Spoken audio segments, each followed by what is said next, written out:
The sleek metallic observation craft hovered silently above the military training grounds, its cloaking technology rendering it invisible to human detection systems. Inside, General Q adjusted the viewing panel, his four eyes narrowing as he focused on the soldiers below.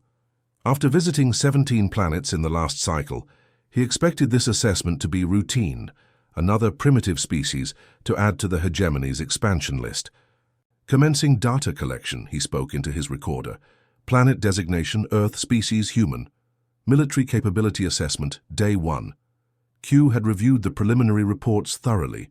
Humans were physically unimpressive, no natural. Armor, limited sensory range, average strength at best. The hegemony's combat simulations predicted swift victory, yet protocol demanded thorough assessment before invasion. Below, the exercise began with an ear-splitting explosion.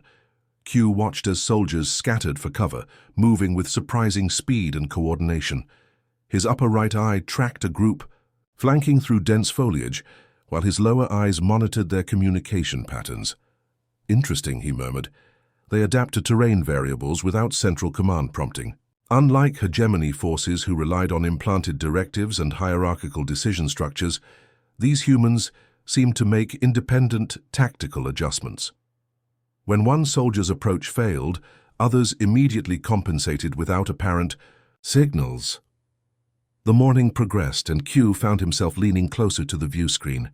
These humans fought with unexpected ingenuity, using their environment in ways the hegemony combat manuals never mentioned. They weren't stronger or faster than many species, but they were tenacious, refusing to yield even when simulated casualties mounted. Their persistence defies logical assessment, he noted. They continue fighting at efficiency levels that should be impossible given their physical limitations. By midday, Q had filled 3 data crystals with observations, far more than any previous assessment.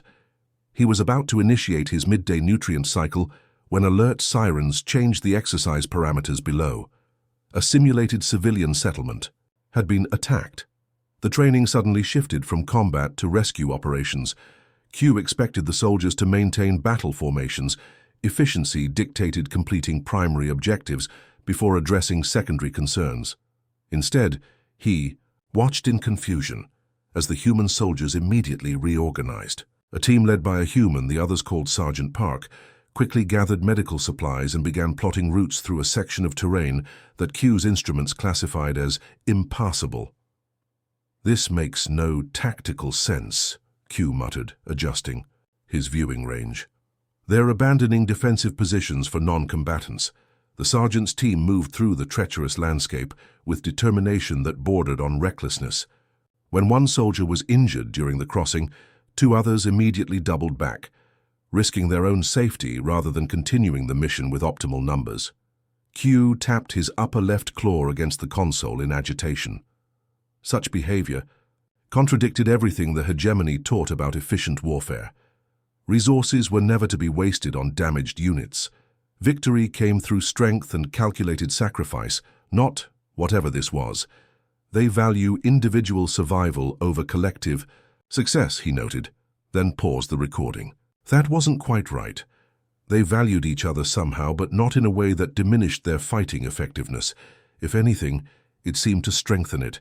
As night fell, Q continued watching as Sergeant Park's team successfully evacuated all civilians from the danger zone. The soldiers who'd been fighting fiercely hours before now showed remarkable gentleness, carrying injured people, comforting frightened children, sharing their own supplies with the rescued. The same hands that had operated weapons with lethal precision were now bandaging wounds and wiping away tears. The voices that had shouted battle commands now spoke soft reassurances. Something uncomfortable stirred in Q's thoracic cavity, a sensation he couldn't identify. He shut down the recording equipment and sat in silence, staring at the training. Grounds below where humans now rested around small fires, some laughing, others sitting quietly together. The hegemony's reports had documented human weapons, tactics, and military structures in clinical detail. None had mentioned this bewildering duality. In the dim light of his craft, General Q pulled up the invasion plans on his terminal. The strategy was sound, the projections favorable, The hegemony would certainly win any conventional conflict. But, as he watched a soldier below share a meal with a comrade who'd pulled him to safety earlier, Q felt the strange sensation grow stronger. These humans fought not from programming or biological imperative, but from something else, something the hegemony had long ago engineered out of its own species as inefficient. For the first time in his distinguished military career, General Q entered a personal notation alongside the official assessment. Humans possess unexplained adaptive characteristics that current models cannot predict. Recommend delayed action pending further study.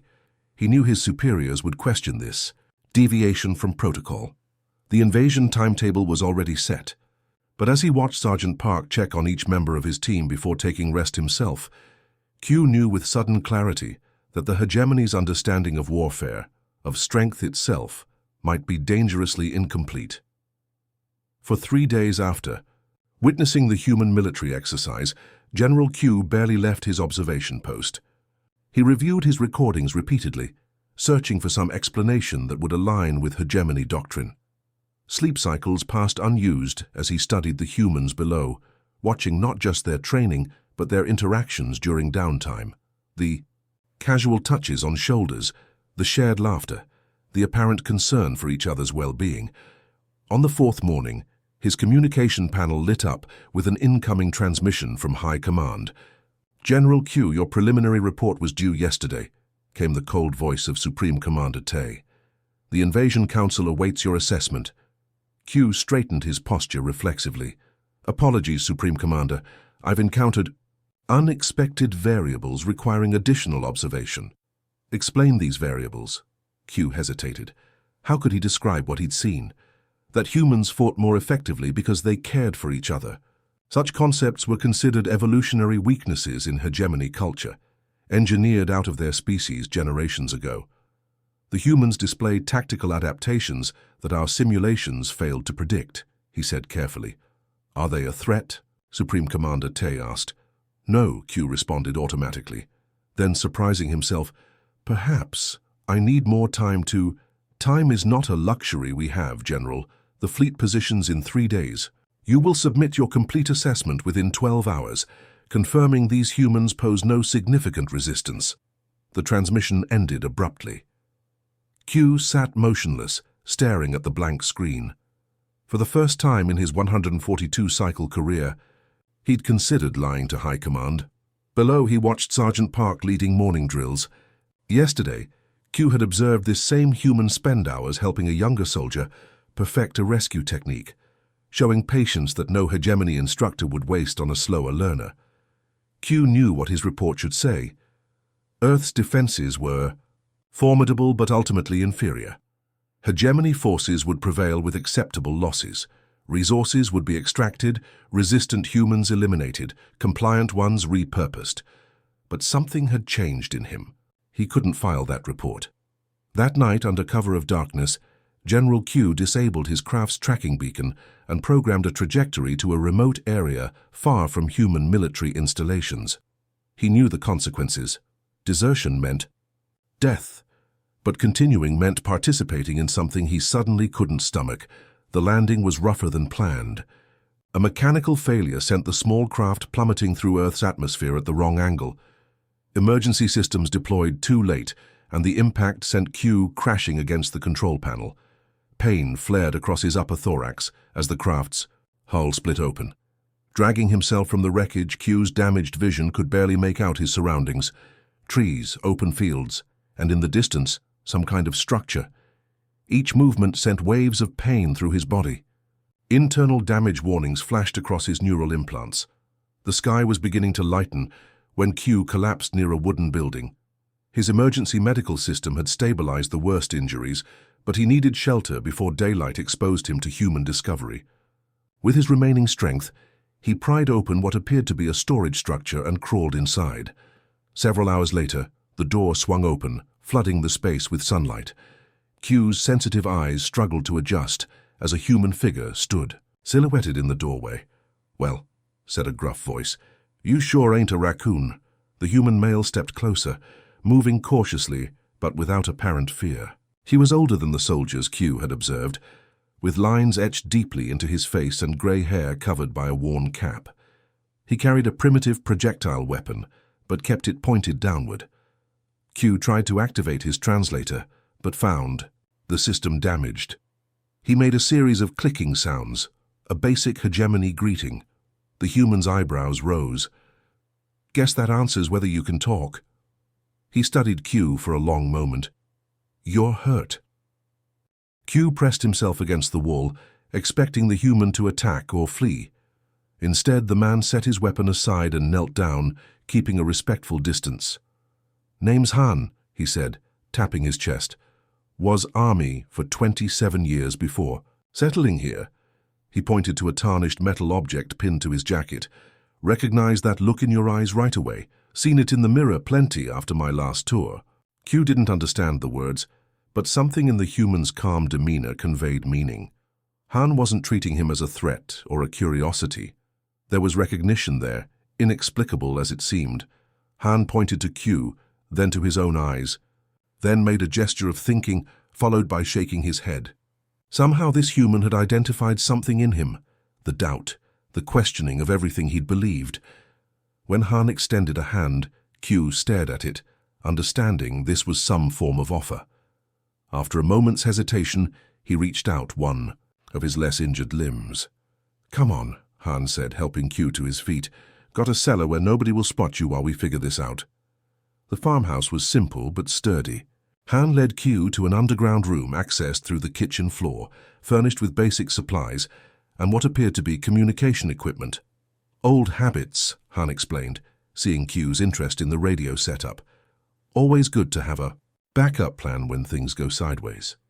Over the next few days, they developed a rudimentary communication system. Han proved surprisingly resourceful, helping repair Q's translator using parts from old electronics. As Q's injuries healed and language barriers diminished, he explained his situation. Han listened without interruption to the story of the hegemony, the planned invasion, and Q's desertion. "So you walked away from everything you knew because what you saw didn't match what you were told," Han said finally, nodding slowly. "Hardest damn thing a soldier ever does is question orders." A week after Q's arrival, they picked up transmissions, on frequencies no human technology should access. Han's expression grew serious as Q translated the message. Hegemony hunter units had tracked the general's craft to Earth. "They'll kill me and anyone who's helped me," Q said. "You should turn me in, save yourself," Han snorted. "Son, I didn't drag you out of that shed just to feed you to the wolves." He checked his old service pistol. "Besides, been getting bored out here anyway." As night fell, Han showed Q a map of the surrounding area. "Got friends nearby who ask even fewer questions than I do. We'll move tomorrow." That night, looking at the stars through a small cellar window, Q realized he'd found something on this planet he'd never experienced in the hegemony, someone who offered help, not out of duty or command, but simply because he recognized another lost soldier. The small farmhouse tucked behind the hills became Q's window into human life. After 3 weeks under Han's protection, his wounds had mostly healed, and the immediate danger of capture seemed to have passed. The hegemony search patterns had moved to other regions, giving them a temporary reprieve. "Time you met some folks," Han announced one morning, tossing Q a battered hat and oversized jacket. "Can't keep you hidden forever, and my neighbors aren't the type to ask too many questions." Q had modified his appearance as best he could. A mixture of bandages and clothing concealed his most alien features, while a voice modulator helped smooth the clicking undertones of his speech. Still, meeting other humans terrified him. "What if they recognize me as non-human?" he asked, adjusting the hat to hide his upper eye ridges. Han shrugged. "June and Sun aren't exactly mainstream themselves. Trust me." They walked half a mile down, a dirt road to a sprawling property, where vegetables grew in neat rows and chickens pecked freely in a fenced yard. A man with work-worn hands looked up from fixing a tractor, his curious expression quickly shifting to a welcoming smile. "So this is your mystery house guest," June said, wiping his hands on a rag. He extended one toward Q without hesitation. "Han mentioned you were from very far away with some complicated problems. Around here, that's all we need to know." Inside their kitchen, June's wife, Sun, placed tea and homemade bread before them. Q had been studying human foods, but the array of smells still overwhelmed his senses. "Try it," Sun encouraged, gesturing to the steaming cup. "Green tea, good for healing." Q carefully mimicked their movements, bringing the cup to his lips and taking a small sip. The flavor was unlike anything in hegemony nutrition capsules, complex, bitter yet somehow pleasant. "What do you think?" she asked. "It's—" Q searched for the right word. "Unnecessary." The couple exchanged glances. "Unnecessary," June repeated. "Yes, it provides minimal nutritional value compared to its preparation time. In my country, we consume only for function." Sun laughed, a warm sound that contained no mockery. "Oh my, Han wasn't exaggerating about you." She pushed the bread closer. "Try this too, equally unnecessary." That afternoon stretched into evening as June and Sun asked careful questions about Q's homeland. He fabricated answers using hegemony planets as reference while they shared stories of their own lives. June had been a university professor before deciding academic politics weren't for him. Sun had worked as an emergency responder until an injury forced a career change. "So you just chose different paths?" Q asked, confused. "Without reassignment orders?" "That's what freedom means," June said simply. "Making your own choices, even the hard ones." In the following weeks, Q became a regular visitor at their farm. June taught him about growing vegetables, a concept shocking to someone from a species that had fully automated all food production centuries ago. "Why expend physical labor when machines could do this more efficiently?" Q asked, hands deep in soil. June looked thoughtful. "Efficiency isn't everything. There's something about connecting with what sustains you." He held up a handful of dark earth. "This isn't just dirt, it's alive. Working with it reminds us we're part of something bigger." Meanwhile, Sun introduced him to cooking, combining ingredients not just for nutrition, but for pleasure. The hegemony considered pleasure irrelevant to functionality, but Q found himself drawn to these unnecessary experiences. "What's the purpose of this activity?" Q asked one day, as Sun taught him to make kimchi. "Purpose?" She considered the question while chopping cabbage. Does everything need a purpose beyond enjoying it? The concept struck Q like a physical blow. In the hegemony, every activity had a designated purpose that served the collective. The idea of doing something solely because it brought joy was revolutionary. Most surprising of all were the neighborhood children. Han had warned them to be careful around Q, explaining his injuries and foreign customs. But children, it seemed, had their own ideas. It began with a small boy named Tai, who appeared one morning while Q was repairing Han's fence. The child simply stood watching, asking occasional questions that Q answered cautiously. The next day, Tai returned with 2 friends. By the end of the week, 5 children regularly visited, bringing him interesting rocks or insects they'd found, asking about the stars and whether he knew how to build a proper fort. "Why aren't they afraid?" Q asked Han one evening. "I'm visibly different." "Kids see differently," Han replied. "They haven't learned all the reasons they should be scared yet." One afternoon, while showing the children how to calculate structural supports for their treehouse, Q heard a scream. Young Tay had fallen from a branch, clutching his arm in pain. Without thinking, Q rushed forward, instinctively activating his medical training. Only when he'd already begun examining the injury did he realize his mistake. He'd moved with inhuman speed and was using assessment techniques no Earth doctor would know. He froze, expecting fear or accusations. Instead, one of the other children simply asked, "Can you fix him?" Q carefully splinted the arm using branches and his shirt. "He needs a human doctor," he said, emphasizing the word human without thinking. Later, after Tai had been taken to a clinic for proper treatment, Q expected Han to be angry about the risk. Instead, the old soldier seemed thoughtful. "You know what's interesting?" Han said. "Your first instinct wasn't to protect your secret. It was to help the kid." The observation lingered with Q long after sunset. In the hegemony, self-preservation and mission priorities would have demanded maintaining his cover at all costs. Yet in that moment, neither had occurred to him. On warm evenings, the neighbors often gathered in Han's yard. Sometimes they discussed serious matters, politics, climate concerns, community needs. Other times they simply shared food and stories.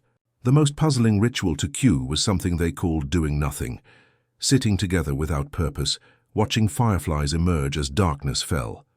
During one such evening, Sun found Q sitting apart from the group, staring at his communication device, still silent after weeks without contact from the hegemony. "Missing home?" she asked gently. "I was just thinking," Q replied, "about how the Heg, my people, would see all this. They would consider these gatherings inefficient, wasteful."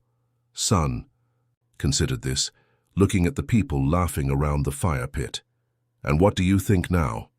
Q watched as June threw his head back in laughter at something Han said, as the children chased each other in elaborate games of their own invention, as neighbors who owed each other nothing shared everything they had.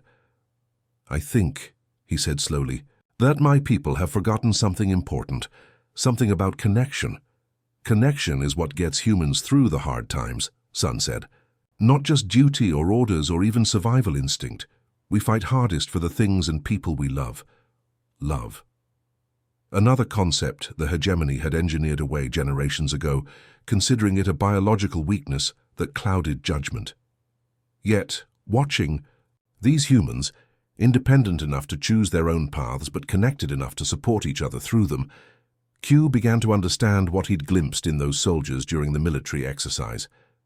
Their strength came not despite their attachments but because of them. That night, Q removed his communication device and buried it in the garden, his first deliberate step away from the life he'd always known. Autumn had transformed the countryside into shades of red and gold when the warning came. Q was helping Han stack firewood behind the farmhouse when a sharp pain shot through his neural implant, a sensation he hadn't felt in months. "You okay?" Han asked, noticing Q's sudden stillness. Q pressed his hand against his temple. "They've found me." That evening, the small radio in Han's cellar picked up unusual interference patterns. Q immediately recognized the embedded code, hegemony communication protocols designed to be undetectable by Earth technology. He carefully translated the message for Han. "To the deserter General Q, we have tracked your biosignature to this settlement. Surrender within 3 local days, or we will implement standard pacification protocols on all organic life within a 20-unit radius." Han's weathered face remained impressively calm. "What exactly does pacification mean to your people?" "Elimination," Q said quietly. "They'll kill everyone in town to make an example." Han nodded once. "How many are coming?" "Based on the communication signature, a standard retrieval squad. Commander Doe leads them. We trained together. He's methodical, uncompromising." Q stared at his hands. "I need to surrender." "Like hell." "You will," Han replied, already pulling maps from a dusty cabinet. "We've got 3 days to figure something out."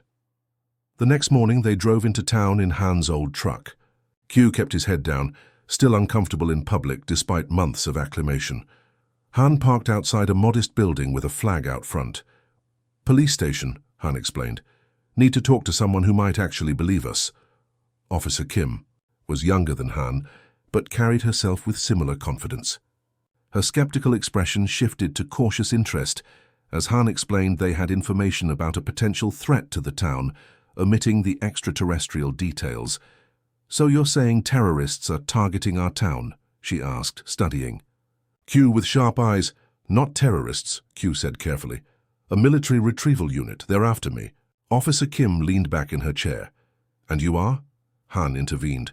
"Look, we don't have time for the full story. What matters is, the threat is real, and we need to prepare without causing panic." "You're asking me to mobilize resources based on—" "I know how it sounds," Han interrupted.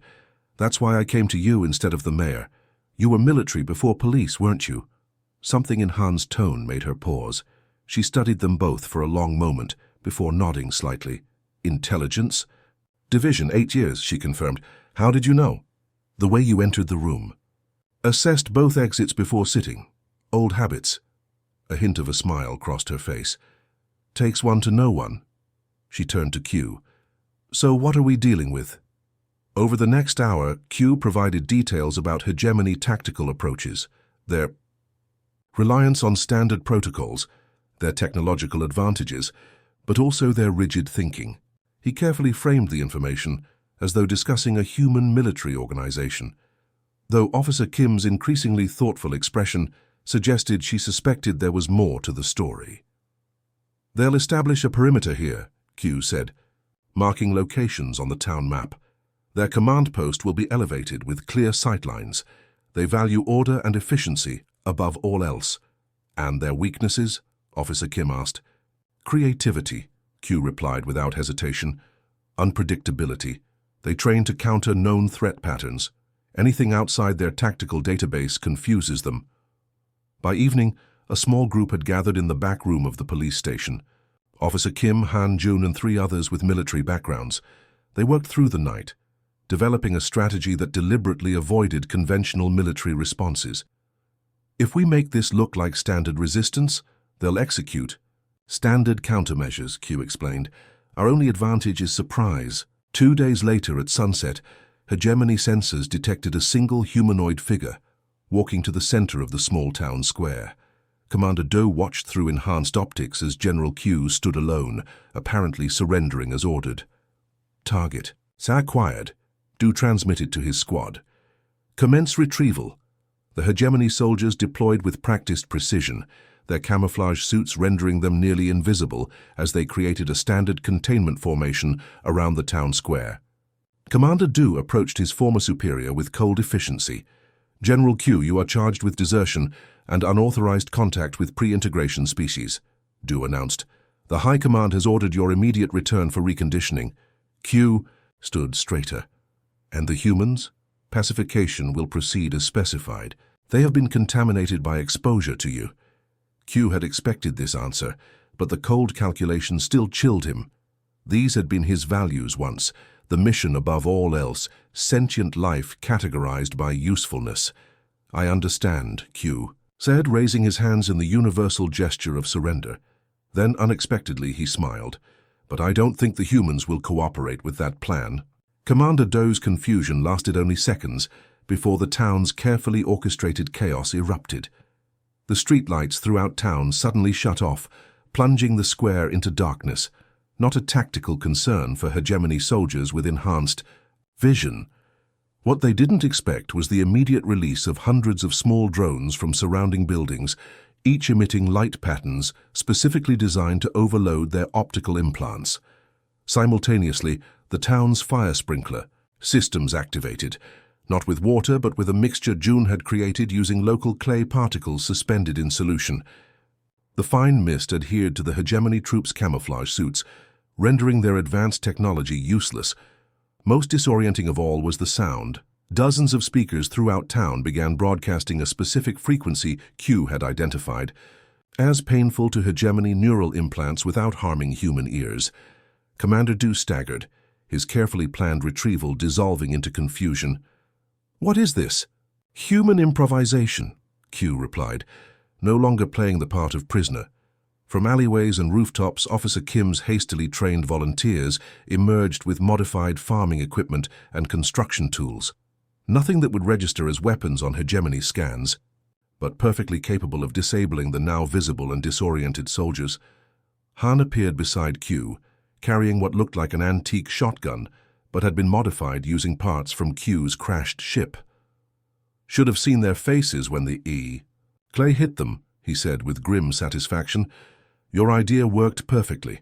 The confrontation was brief but decisive. Within 20 minutes, the hegemony squad found themselves contained in the town hall basement, their equipment neutralized by modifications Q had designed specifically to counter their technology.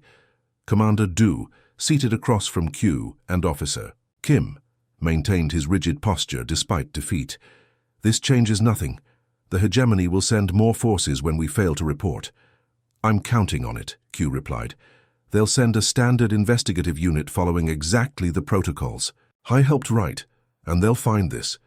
He placed a data crystal on the table between them, a complete record of what happened here, along with my formal recommendation as a general of the hegemony that Earth be classified as Category 7. Doo's eyes widened, the first genuine emotion he'd shown. Category 7? That's impossible. No species has ever been deemed too costly to integrate, Q finished. This one qualifies. My report includes tactical assessments, demonstrating that human unpredictability makes them uniquely dangerous to standard hegemony approaches. Officer Kim, who had been quietly observing the exchange, leaned forward. I'm getting the feeling. You two aren't talking about any military organization I'm familiar with. Q met her gaze steadily. You're right, it's time for the complete truth. Later that night, after Kim had heard everything and Commander Doo's squad had been secured, Q stood with Han at the edge of town, looking up at the stars. Will your plan work? Han asked. Will this Category 7 thing really protect Earth?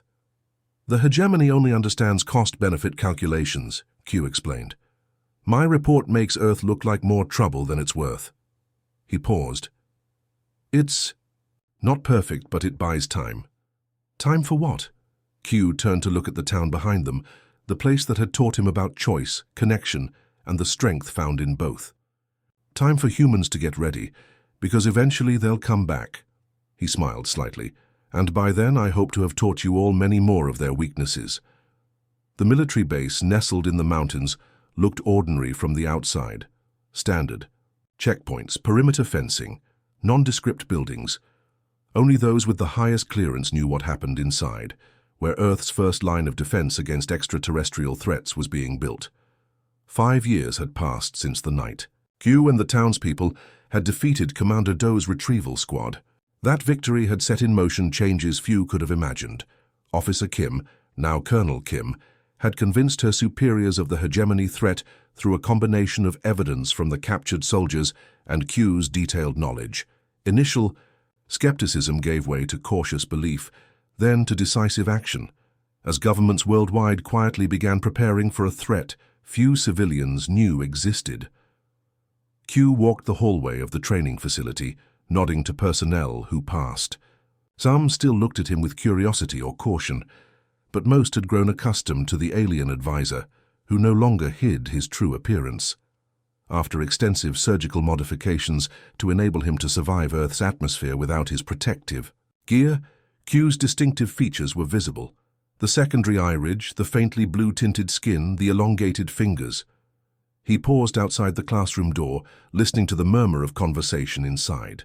20 years of military service to the hegemony hadn't prepared him for teaching, but Colonel Kim had insisted he was the best person for this particular lesson. They need to understand what they're really fighting, she'd said. Not just the tactics, but the mindset. The room fell silent as Q entered. 30 young faces turned toward him, Earth's most promising officers, selected from military branches worldwide. Though they'd been briefed on his background, seeing an actual alien still caused some to shift uncomfortably in their seats. Good morning, Q began, setting his tablet on the podium. Today's session covers hegemony psychological warfare techniques, but first I want to address the question many of you have been reluctant to ask. He looked around the room. Why did I betray my own kind? A young officer in the front row straightened. Sir, we wouldn't presume to— It's a fair question, Lieutenant Park, Q interrupted. One I asked myself many times during those first months on Earth. He moved from behind the podium, sitting casually on the edge of a desk, a human gesture he'd adopted years ago. The official story says I recognized Earth's military potential and made a strategic choice to switch sides. Q smiled slightly. A convenient explanation for your leadership. The truth is both simpler and more complicated. The classroom remained silent as Q activated the wall screen, showing footage from his original observation recordings. Human. Soldiers training, working together, helping each other. I was born into a society that engineered emotion out of our species 6 generations ago, he explained. The hegemony believes that attachments create weakness, that perfect order requires removing unpredictable variables like compassion, grief, joy. He gestured to the screen. Then I watched humans fight harder because of these so-called weaknesses. He switched the display to show children playing in Han's neighbor's yard, laughing, arguing, making up games with rules that changed by the minute. This confused me more than your weapons ever could, Q continued. In the hegemony, children are raised in education centers, trained from birth for specific functions. They don't play. They don't imagine. Those capabilities are systematically removed to create perfect efficiency. Lieutenant Park raised her hand. So you defected because our military had capabilities yours didn't anticipate? No, Q replied. I defected because I saw something. I didn't know I was missing. He paused, searching for the right words. Imagine living your entire life seeing only in grayscale, then suddenly discovering color exists. That's what happened when I observed humans. I saw that removing emotion hadn't made my species stronger.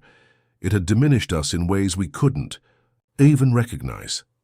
The classroom remained silent as Q described his early days on Earth, the confusion, the gradual awakening to concepts like free time, friendship, choosing one's own path. The hegemony sees purpose as something assigned from above, he explained. Humans create purpose from within. That's why your resistance strategies confuse them. You fight not just from duty, but from conviction. Not just with training, but with creativity. A cadet in the back raised his hand. But sir, isn't that a disadvantage too? Emotions cloud judgment. Individualism creates disorder. An excellent point, Q acknowledged. Both approaches have strengths and weaknesses. The key is understanding both. He leaned forward. That's why you're here. Not just to learn hegemony tactics, but to develop countermeasures that embrace human strengths rather than mimicking their rigid structure. For the next 2 hours, Q walked them through scenarios, challenging them to develop responses that would confound hegemony expectations. The solutions they proposed, creative, sometimes unorthodox approaches that combined military discipline with individual initiative, reminded him how far they'd come in preparing. After class, Colonel Kim found Q in his office, reviewing the day's training assessments. Good session? She asked, setting a cup of green tea beside him, a habit she'd picked up from Sun years ago. They're learning, Q replied, though some still struggle with the concept of fighting an enemy that doesn't think like humans. Kim nodded. That's why your perspective is invaluable. She hesitated before adding, the Joint Chiefs approved your proposal, by the way. Operation Scattered Response begins next month. Q felt a surge of relief. Rather than building massive defense installations that would follow predictable military doctrine, Earth would create thousands of small, adaptable resistance cells, a defense network specifically designed to confound hegemony expectations. It won't stop them, he warned. But it will cost them more than they're willing to pay. That's all we need, Kim replied. Buying time is victory against an empire that measures in centuries. Later that evening, Q drove the familiar road back to Han's farm, where he still lived, despite offers of more prestigious accommodations near the base. The old farmhouse had been expanded over the years, with a special wing built to accommodate Q's physiological needs. As he pulled into the driveway, he could see Han sitting on the porch with Tai, no longer a child, but a young man studying engineering.